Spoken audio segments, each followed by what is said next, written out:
Bismillahirrahmanirrahim.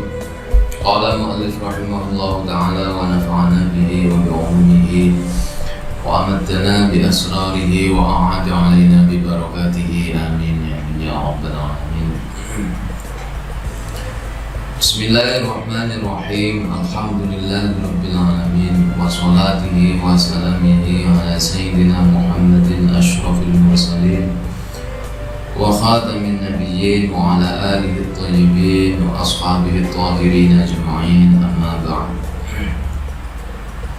Faqad ruwiya an Aisyah radhiyallahu anha an Rasulillah sallallahu alaihi wasallam qala haqqul waladi ala walidihi ayyusina ismahu wa yusina mardu'ahu wa yusina adabahu. Faqad ruwiya lan teman-teman dan riwayatakan an Aisyah radhiyallahu anha saking Sayyidah Aisyah radhiyallahu anha an Rasulillah sallallahu alaihi wasallam saking kanjeng Rasul sallallahu alaihi wasallam iku kala dawuh sapa Rasul hakul waladi utawi hae anak ala walidihi ing atase wong tuane walad iku ayuksina ing yen to bagusi sapa walid ismahu ing jenenge anak wa yuksina lan bagusi sapa walid mardu'ahu ing susunane walad wa yuksina lan bagusi sapa walid adabahu ing tata kramane walad. Wa an Ibnu Sirin radhiyallahu anhu qala lan riwayat saking Ibnu Sirin radhiyallahu anhu iku qala dawuh sapa Ibnu Sirin kanu ana sapa sahabat lan tabi'in iku ya ta'alamuna padha belajar sapa sahabat lan tabi'in padha belajar al-huda ing pitutur kama kaya dene barang ya ta'alamuna padha belajar sapa sahabat wa tabi'in al-ilma ing ilmu. Di dalam kitab Adabul Alim wal Muta'allim karya daripada Hadratus Syekh Muhammad Hasyim Asy'ari, riwayat dari Sayyidah Aisyah radhiyallahu anha bahwa Rasulullah sallallahu alaihi wasallam bersabda haqqul waladi 'ala walidihi ayyusina ismahu wa yusina mardu'ahu wa yusina adabahu. Hak-hak yang harus diperoleh oleh seorang anak dari kedua orang tuanya pertama kali adalah memberi nama yang bagus, yang kedua adalah memberi air susu atau ASI yang baik, yang ketiga memberikan pengajaran tentang tata krama yang baik. Penjelasan ringkas dari riwayat Sayyidah Aisyah ini maksudnya adalah seseorang, dalam hal ini orang tua, memberi nama yang baik bagi anaknya adalah suatu anjuran dari Rasulullah SAW. Di antara anjuran beliau adalah memberi nama dengan Muhammad, Ahmad, atau nama yang disandarkan dengan salah satu sifat Allah seperti Abdul Malik, Abdul Jabbar, Abdul Qahar, Abdul Wahab, dan lain sebagainya. Wa yusina mardu'ahu. Yang kedua adalah memberikan air susu atau ASI yang baik. Artinya apa? Seorang anak kullu mauludin yuladu 'alal fitrah, dalam satu hadis dikatakan demikian. Setiap anak yang lahir itu dalam keadaan suci. Maka seorang ibu ketika menyusui anaknya hendaknya jangan sampai air susu itu tercampur dengan hal-hal yang haram, dalam artian konsumsi makanan yang dikonsumsi oleh orang tuanya, oleh ibunya, ma'isyah atau penghasilan yang diperoleh oleh ayahnya, jangan sampai itu dinikmati oleh anaknya berupa barang sesuatu yang diharamkan oleh Allah, sehingga itu akan berpengaruh pada jiwa anak itu sendiri pada nantinya. Pada zaman dahulu di era sahabat itu ada ungkapan yang sangat masyhur. Di antaranya adalah kalau orang-orang zaman dahulu, di antaranya Khawlah, terutama di zamannya Muawiyah bin Abi Sufyan, itu kalau seorang ibu hendak menidurkan anaknya, itu selalu berharap fadl dari Allah. Mereka menyusui anaknya dengan harapan agar kelak menjadi orang yang mulia, menjadi orang-orang yang berilmu, menjadi orang-orang yang penuh dengan akhlak yang baik, yang mampu membawa perubahan zaman. Sehingga pada akhirnya banyak kita jumpai perempuan-perempuan zaman sekarang menyusui anaknya dengan harapan anaknya tertidur, sehingga lahirlah generasi-generasi yang tertidur. Maka kadar niat seorang ibu ketika menyusui anaknya adalah tergantung bagaimana ibu itu ketika memperlakukan anaknya di waktu kecil. Karena tarbiyah yang paling bagus itu adalah tarbiyah seorang ibu ketika dalam masa kandungan sampai si anak lahir. Di masa-masa ini pendidikan yang diperoleh oleh seorang anak lebih banyak cenderung melihat perilaku orang tuanya atau melihat perilaku ibunya. Sehingga karakteristik seperti ini, sebagaimana yang dikatakan oleh Sayyidina Umar, perilaku anak itu akan mencerminkan perilakunya orang tua. Sayyidina Umar mengatakan, al-bintu sir ummah, anak perempuan itu rahasia ibunya. Sedangkan Qadiyat mengatakan al-ibnu siru abiha, anak laki-laki itu rahasia daripada ayahnya atau bapaknya. Maka karakter seorang anak itu bisa dilihat dengan cerminan perilakunya. Itu menunjukkan karakter orang tuanya pada masa itu. Kemudian di poin yang ketiga, wa yusimu adaba, yaitu mengajarkan tata krama yang baik. Setelah mendapatkan persusuan yang baik, mendapatkan ASI yang baik sehingga sampai 2 tahun lamanya, maka kemudian anak dididik dengan didikan-didikan sebagaimana yang Rasulullah contohkan. Di antaranya adalah anak tidak diperkenalkan dengan hal-hal yang bersifat materi. Ditanamkan ketauhidan ketika si anak sudah bisa memahami ucapan orang tua, terlepas dari anak itu faham atau tidak. Karena penanaman tauhid ini sangat penting.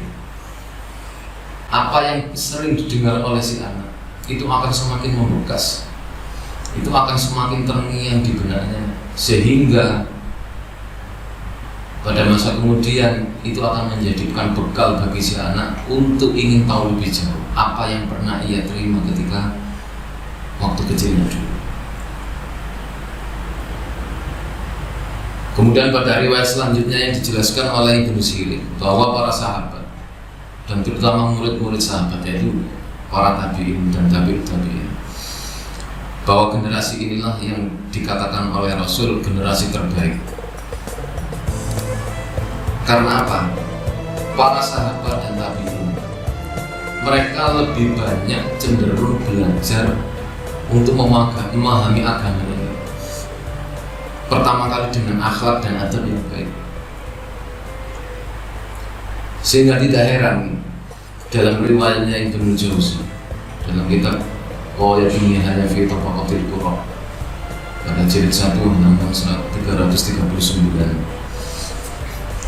beliau meriwayatkan perkataan dari Abdullah bin Mubarak rahimahullah ta'ala, talabtul adab salasi nasana, aku belajar tentang tata krama, belajar tentang adab, belajar tentang adab yang baik itu selama 30 tahun lamanya. Wa talabtul ilma 20 sana, dan aku belajar tentang ilmu 20 tahun lama. Wa kanu yatlubuna al-adab qabla din, dan orang-orang pada masa dahulu itu lebih sering atau lebih ditekankan untuk mempelajari adab sebelum belajar tentang ilmu, sehingga memunculkan suatu idiom atau memunculkan suatu pesan yang masuk di kalangan para sahabat tabi'in dan tabi'ut tabi'in, bahwa al-adab fawqal ilm. Adab itu posisinya lebih tinggi daripada ilmu. Sehingga dalam satu riwayat dikatakan, yakni riwayat dari Imam Junaid al-Baghdadi, beliau mengatakan arba'un tarfa'ul 'abda ila a'la darajati wa in qalla ilmuhu wa 'amaluhu al-hilmu wa tawaddu'u wa sakha'u wa husnul khuluq wa huwa kamalul iman.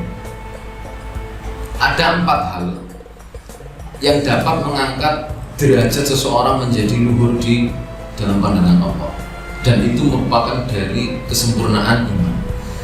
Yang pertama adalah al-hilm, mampu mengendalikan amarah. Yang kedua adalah at-tawaddu, rendah hati. Yang ketiga adalah as-sakha, dermawan atau murah hati. Sedangkan yang keempat adalah husnul khuluq, akhlak yang baik. Selanjutnya beliau mengatakan wa arba'un tad'ul 'abda 'indallahi 'azza wa jalla wa 'indan nas. Sedangkan 4 hal berikutnya akan menjadikan seorang hamba rendah dalam pandangan Allah, di samping juga rendah dalam pandangan manusia. Wa in kasura ilmuhu, sekalipun ilmunya banyak, wa amaluhu, dan amalnya, yakni al-kibru wal 'ujbu wasyuhu wa su'ul khuluq. Keempat itu adalah 1. Ujub, berbangga diri, wasyuhu, dan kikir,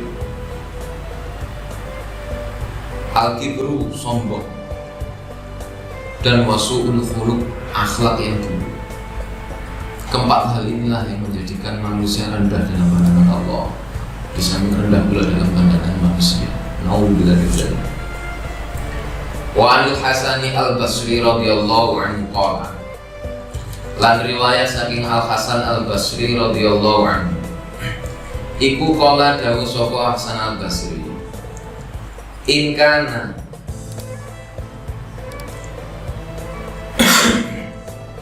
sak temene ana apa kelakuan, in sak temene ana apa kelakuan, iku kana ana sapa ar-rajulu wong lanang, liyakhruja becik metu fi adabi nafsihi, saking melajari tata kramane ati, asinina kelawan pira-pira taun, sumasinina nuli pira-pira taun.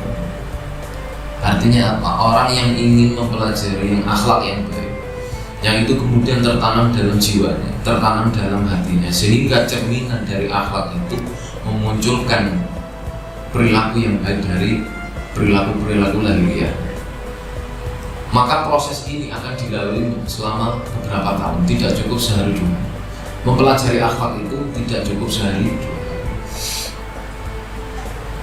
karena ini butuh proses dari hal-hal terkecil, dari hal-hal yang selanjutnya. Maka dikatakan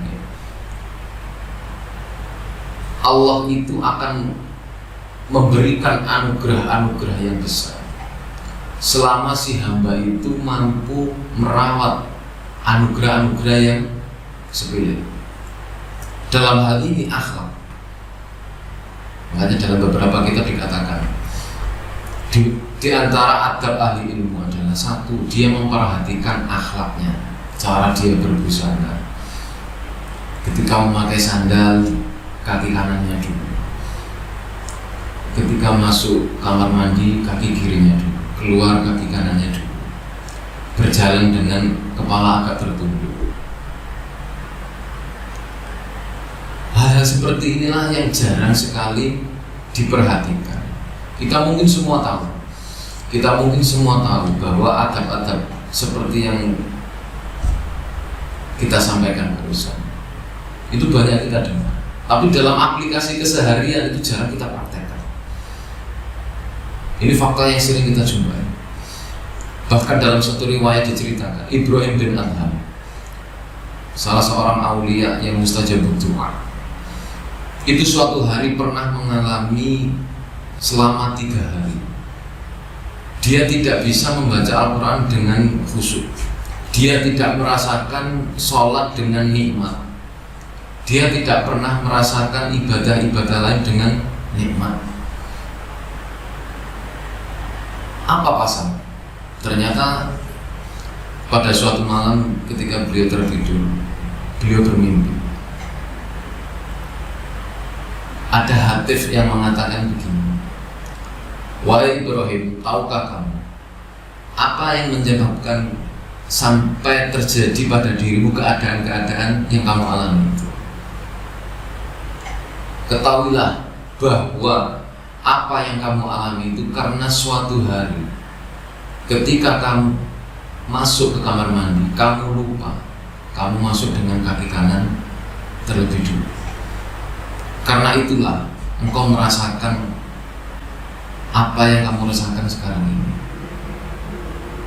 Inilah kalau para kekasih Allah itu ketika tidak beradab dalam hal sedemikian rupa, keliru masuk kaki kanan terlebih dulu ketika masuk pada kamar mandi, sehingga Allah mencabut nikmat dari ibadah-ibadahnya. Ini nikmat yang paling berat, adab yang paling berat yang dirasakan oleh para orang-orang korupsi.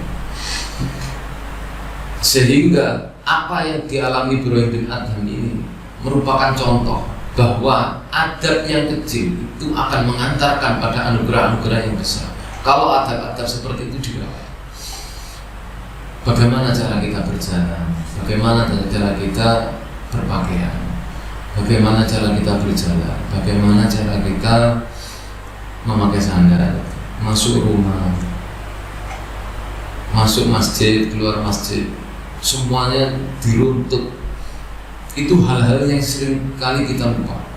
Kita lupa untuk mempraktekkan dalam keseharian kita, sehingga apa yang kita tuntut dengan meminta pada Allah agar diberi anugerah-anugerah yang luar biasa, maka bagaimana itu bisa terjadi? Allah akan percaya memberikan pada si hamba anugerah-anugerah yang besar. Sedangkan dalam hal akhlak saja, aturan-aturan cara beradab saja, hamba itu lalai. Mungkin sebagian besar orang menganggap memakai sandal langsung kaki kiri dulu ketika terburu-buru, ketika masuk kamar mandi tidak pakai doa, langsung masuk tanpa memperhatikan tadi masuk kaki kanan dulu apa kaki kiri dulu, sehingga hal itu menjadikan dia lalai tanpa ada perhatian sama sekali tentang amal-amal ubudiyah yang seperti ini.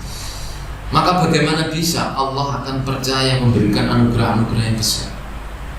Maka dalam hikamnya Ibnu Athaillah itu dikatakan, kaifa taftariqu lakal awaid wa anta lam takhtari, kaifa taftariqu lakal awaid wa anta lam takhrub min nafsikal awaid. Bagaimana bisa kamu menginginkan sesuatu yang luar biasa terjadi pada dirimu, sedangkan kamu sendiri tidak merubah diri dari kebiasaan? Kaifa takhtariqu lakal awaid wa anta lam takhrub min nafsikal awaid. Bagaimana bisa kamu menginginkan sesuatu yang luar biasa terjadi pada dirimu, sedangkan kamu sendiri tidak merubah dirimu dari kebiasaan-kebiasaan? Maka hal seperti inilah yang menjadi pijakan orang-orang korupsi, bahwa ketika kita menginginkan sesuatu yang luar biasa, maka kita harus merubah kebiasaan-kebiasaan kita. Terutama kita mulai dari akhlak, bagaimana cara kita beradab kepada Allah, baik itu di keramaian atau ketika seorang diri. Bagaimana kita beradab dengan guru, bagaimana kita beradab dengan orang tua, bagaimana kita beradab dengan teman, bagaimana kita beradab dalam memperlakukan kita, bagaimana cara kita beradab ketika sedang belajar. Maka banyak hal yang perlu kita pelajari agar kita mendapatkan kesempurnaan dari fadlnya Allah Ta'ala. Wa Ali Sufyan bin Uyainah Wa an Sufyan bin Uyainah radhiyallahu anhu anna Rasulullah sallallahu alaihi wasallam huwa al-mizanul akbar wa alaihi tu'radul asya' ala khuluqihi wa siratihi wa huda fama wafiqaha fahuwal haqq wa ma khalifaha fahuwal batil. Dari riwayat Sufyan bin Uyainah, guru dari Imam Asy-Syafi'i, beliau mengatakan bahwa sesungguhnya Rasul itu merupakan neraca timbangan terbesar yang segala sesuatu itu diukur dengan akhlak-akhlaknya Rasul, perjalanan hidup Rasul, dan petunjuk-petunjuk Rasul. Dalam arti perbuatan-perbuatan itu apabila sesuai dengan apa yang ada pada diri Rasul, maka dikatakan bahwa perbuatan itu adalah benar adanya. Sedangkan apabila menyalahi apa yang ada pada diri Rasul, maka perbuatan itu dikatakan batil. Wa an Habib bin Syahid qala li ibni Ashabul fuqaha Ishaq wa anil Habib bin Syahid qala lan saking Habib bin Syahid iku qala dawuh saka Habib bin Syahid ibnihi maring putrane Habib Ishaq ngancanono sira al fuqaha ing para ahli fikih wa ta'allam lan belajar sira minhum saking fuqaha adabahum ing tata kramane ahli fikih. Fa inna dzalika mongko sak temene mengkono-mengkono fuqaha iku ahabbu luwih tak demeni. Iku ahabbu luwih tak demeni ilaya maring ingsun min kasirin tinimbang akeh minal hadis sing riwayatno hadis. Habib bin Syahid berpesan pada putranya, bertemanlah kamu dengan para ahli fikih dan belajarlah kepada mereka adab-adab mereka, karena pada fuqaha itu lebih aku sukai daripada banyak meriwayatkan hadis.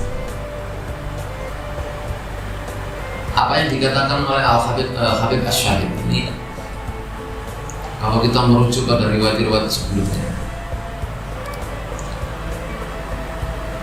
pada masa-masa itu, artinya di masa-masa tadi, periwayatan hadis itu menjadikan seseorang lebih unggul apabila telah meriwayatkan sanad ali lawan daripada sanad nazil. Sanad ali adalah sanad penghubung terdekat dari si periwayat hadis hingga Rasulullah, sedangkan sanad nazil kebalikan dari sanad ali, yaitu jalur periwayatannya lebih panjang.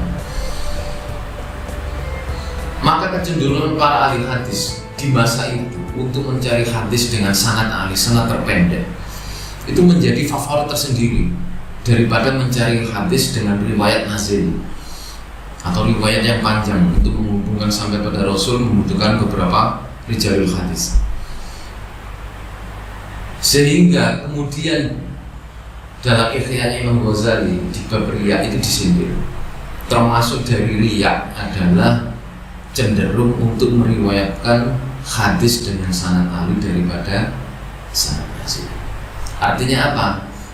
Kalau memang itu berasal dari Rasul, tidak mempedulikan entah sanad ali atau sanad nazil. Kemudian pada ungkapan berikutnya, waqala Ruwaim radhiyallahu anhu, waqala lan dawuh sapa Ruwaimun Ruwaim radhiyallahu anhu, ya bunaya, he putra ingsun, ija'al dadekno sira ilmaka ing ilmu sira, dadekno milhan ing uyah, wa adabaka lan ing adab ira daqiqan ing tepung. Ya bunaya, ija'al ilmaka milhan wa adabaka daqiqan. He anak,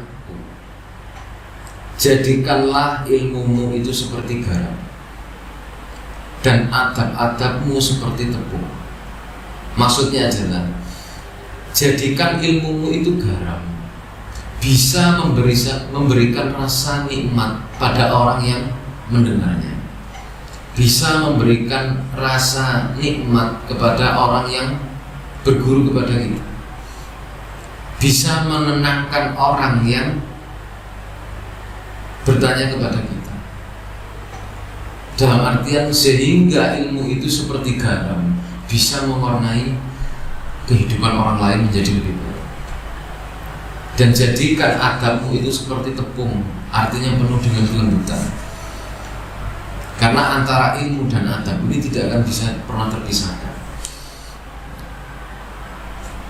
Sehingga para ulama zaman dahulu, kita kembali pada keterangan awal, para ulama zaman dahulu untuk belajar adab mereka membutuhkan waktu sampai sekian tahun lamanya. Sebagaimana Abdullah bin Mubarak, beliau membutuhkan waktu sampai 30 tahun hanya belajar tentang tata krama.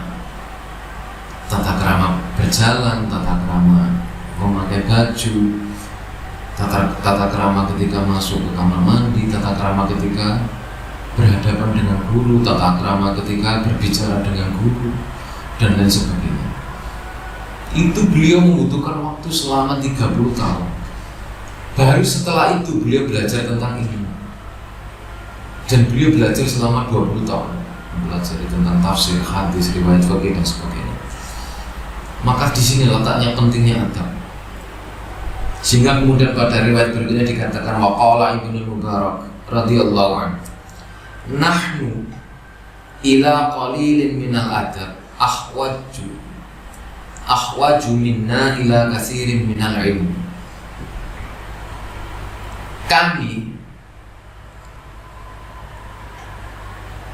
membutuhkan sedikit adab itu jauh lebih penting daripada ilmu yang banyak.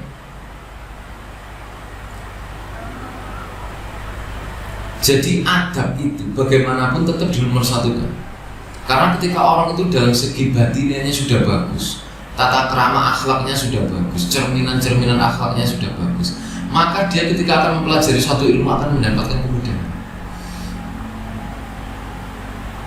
Karena apa? Batiniahnya itu sudah dipenuhi dengan akhlak-akhlak robbani. Batiniahnya itu sudah dipenuhi dengan tarbiyah-tarbiyah ruhani melalui didikan Rasulullah SAW. Sehingga banyaknya ilmu tanpa disertai dengan adab yang baik tidaklah penting dalam pandangan para ulama. Sebanyak apapun ilmu seseorang, jika adabnya kurang atau sama sekali tidak memiliki adab yang luhur, maka ilmu itu akan menjadi sia-sia.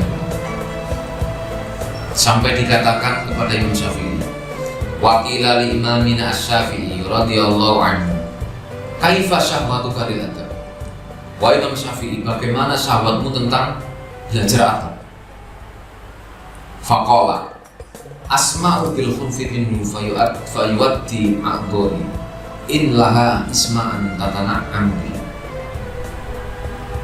Ketika aku mendengarkan satu huruf, maka seluruh anggota tubuhku itu bergemetaran, ingin mendengarkan semua sehingga mendapatkan kenikmatan. Kemudian ditanyakan lagi pada beliau, wa kaifa lahu wa kaifa talabuka lahu, wa qila lahu wa kaifa talabuka lahu. Lalu bagaimana cara kamu mendapatkan ilmu? Maka dijawab oleh Asy-Syafi'i, qala talabul mar'ati limudillatin waladiha walisa laha ghairah. Semangatku dalam menuntut ilmu seperti semangatnya seorang ibu yang mencari anak tunggalnya yang hilang. Demikian semangatnya Imam Syafi'i. Bahkan dalam Diwan Asy-Syafi'i itu dikatakan begini, sahari litanki fil ulumi ala dhulimin wasli ghaniyatin wa tibi inata wa tamayuli taraban lihili ini sotin ahla minal dhawqai wal usyaki. Tidak tidur semalaman karena belajar itu jauh lebih nikmat bagiku daripada berjumpa lagi dengan wanita cantik. dan menggoreskan kain di atas kertas jauh lebih nikmat rasanya daripada berasik masuk dengan cinta. Itulah sahabatnya Imam Syafi'i dalam belajar adab dan ilmu, sehingga kita ketahui bagaimana keagungan beliau, bagaimana pujian-pujian para ulama tentang beliau, sehingga banyak dari manhaj Imam Syafi'i, metodologi fikihnya Imam Syafi'i banyak kita ikuti. Bahkan hampir sebagian besar di belahan bumi ini mengikuti mazhab Syafi'i. Karena demikian agungnya Syafi'i. Itulah perjalanan sebagian besar para ulama ketika hendak belajar ilmu. Maka mereka belajar terlebih dulu tentang adab.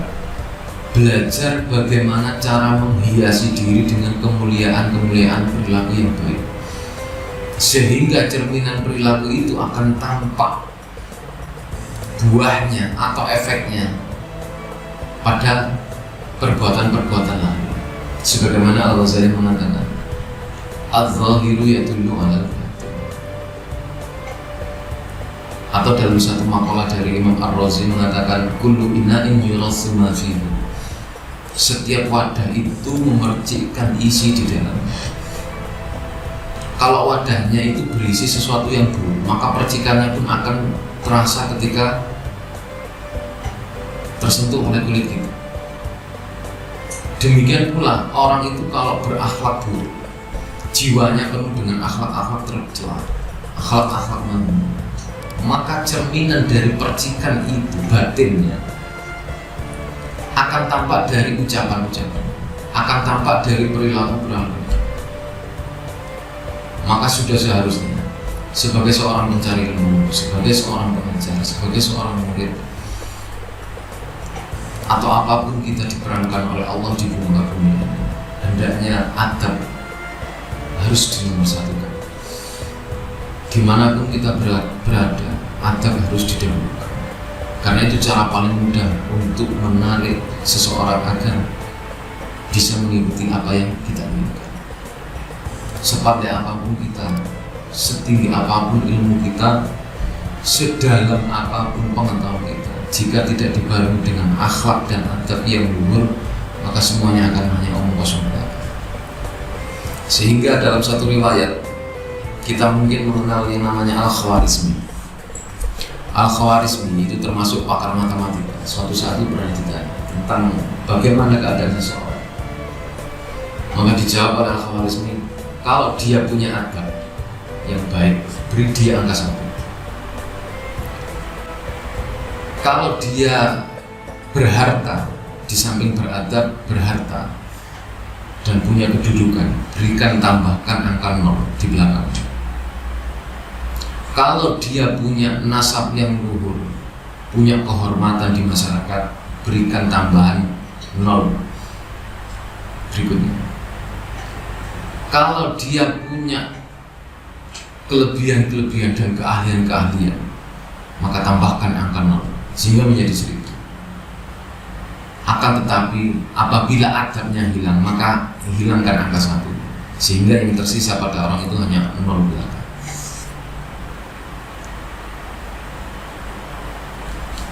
Pada riwayat berikutnya dikatakan bahwa sebagian ulama mengatakan waqala lan dawuh sapa ba'dum setengah saking ulama at-tauhidu utawi tauhid iku yujibu netepake apa tauhid al-imana ing iman. Faman la imanalah, faman mongko tawi sapane wong iku, faman mongko tawi sapane wong la imana kang ora anduweni iman lahu kudu iman. Iku la tauhida mongko ora ana tauhid lahu kudu iman. Orang yang tidak punya iman berarti orang tidak bertauhid. Wal imanu utawi iman iku yujibu netepaken apa iman asyari'ata ing syariat. Dan keimanan itu merupakan ketetapan syariat. Faman mongko utawi sapa wong la syari'ata kang ora anduweni syariat lahu kudu iman.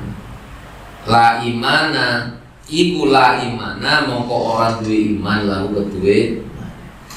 wala tauhid lan orang duweni tauhid lahu kaduwe. Maka ketika seseorang itu tidak punya aturan-aturan syariat, tidak memakai aturan-aturan syariat, maka dia dianggap tidak beriman dan tidak bertauhid. Wasyari'atu utawi syariat iku tujibu netepaken apa syariat al adaba ing tata krama. Faman mongko utawi sapane wong la adaba kang ora duweni adab lahu kedeman. Iku la syariata mongko ora duweni syariat lahu kedeman. Wala imana lan ora duweni iman lahu kedeman. Wala tauhid lan ora duweni tauhid lahu kedeman. Sedangkan syariat itu menetapkan adab-adab. Sebagaimana kita pelajari kalau kita belajar fikih, adab ketika berwudu, adab ketika sholat, bagaimana? Itu salah satu contoh dari aturan-aturan syariat yang tidak bisa kita tinggalkan.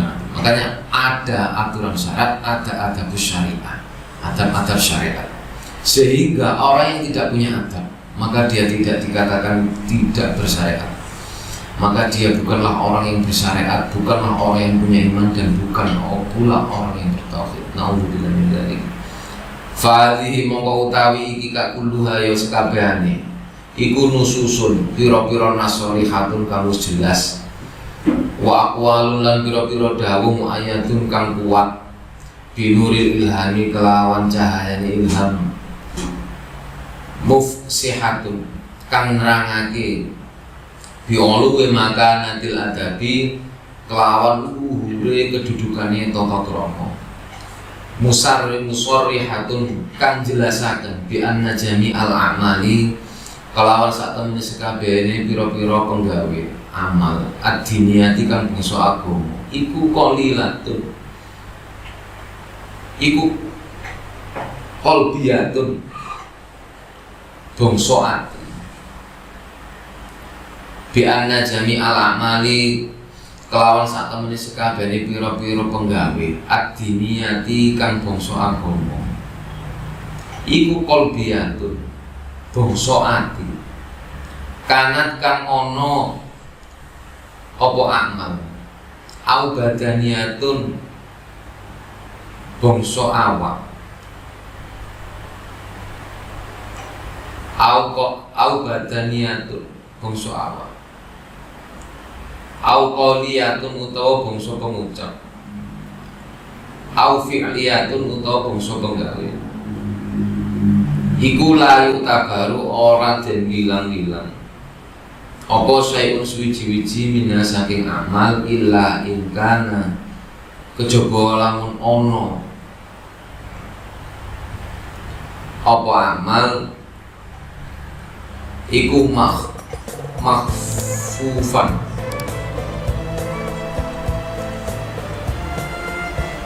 dan kepu bil mahasinil adabiyati kelawan pira-pira kebagusane bangsa adab wal mahamidi sifatiyati lan pira-pira penggawe kang terpuji wal makarimil khuluqiyati lan pira-pira kamulyan kang bangsa akhlak wa bi anna lan kelawan satemene tahliyatal amali manisim amal iku bil adabi kelawan nggunakno adab ajilan kelawan sanani iku alamatu qabulihi dadi tondo den trimone apa adab ajilan ing besok wa bi anna lan kelawan wa bi anna takhliyatal amali lan kelawan satemene manise amal utawa maisi amal wa bi anna takhliyatal amali lan kelawan satemene maisi amal menghiasi perilaku bila adabi kelawan adab iku ajilan ajilan ing mangsa urip ana dunya. Iku alamatun dadi tandha kabuli ditrimone amal ajilan besok ing akhirat. Wa bi annal adaba lan kelawan sak temene adab kama yahtaju ilai kaya dene barang yahtaju kang butuh ilai mari sapa al muta'alim wong kang mulang fi ahwali ta'allumihi ing dalem tingkah belajare muta'alim. Wa bi annal adaba lan kelawan sak temene adab kama yahtaju kaya dene barang yahtaju kang butuh ilahi maring ma sapa al muta'alimu wong kang belajar fi ahwali ta'allumi ing dalem tingkah belajare muta'alim iku ya tawaqqafu kandhep alai ing atase ma sapa al mu'allimu wong kang mulang fi maqamati ta'limihi ing dalem pira-pira maqame piwulangi mu'allim.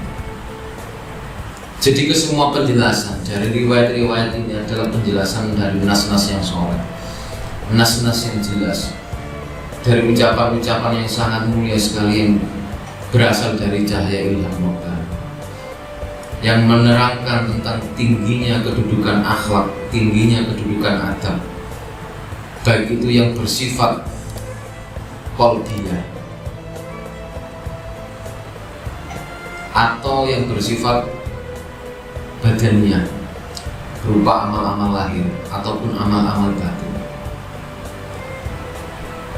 Maka orang yang hatinya tidak dipenuhi dengan akhlak-akhlak yang terpuji seperti ini, maka dia tidak dianggap sebagai apa-apa. Karena yang menentukan orang itu mulia di hadapan Allah dan di hadapan manusia adalah luhurnya akhlak orang tersebut. Karena dengan menghiasi amal perbuatan dengan akhlak yang terpuji, itu akan menjadi tanda diterimanya amal kelak di akhirat. Walama balak turut kebatun al-adab wallahu a'lam bishawab.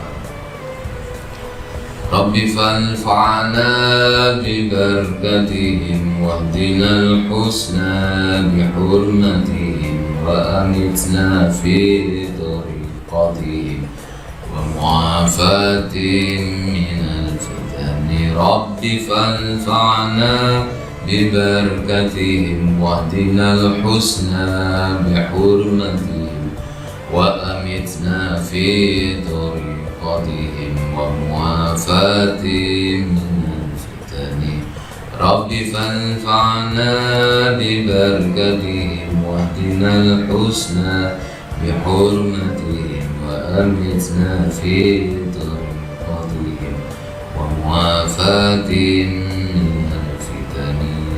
الفاتحة. أعوذ بالله من الشيطان الرجيم. بسم الله الرحمن الرحيم. الحمد لله رب العالمين الرحمن الرحيم مالك يوم الدين إياك نعبد وإياك نستعين اهدنا الصراط المستقيم صراط الذين أنعمت عليهم غير المغضوب عليهم ولا الضالين. السلام عليكم ورحمة الله وبركاته.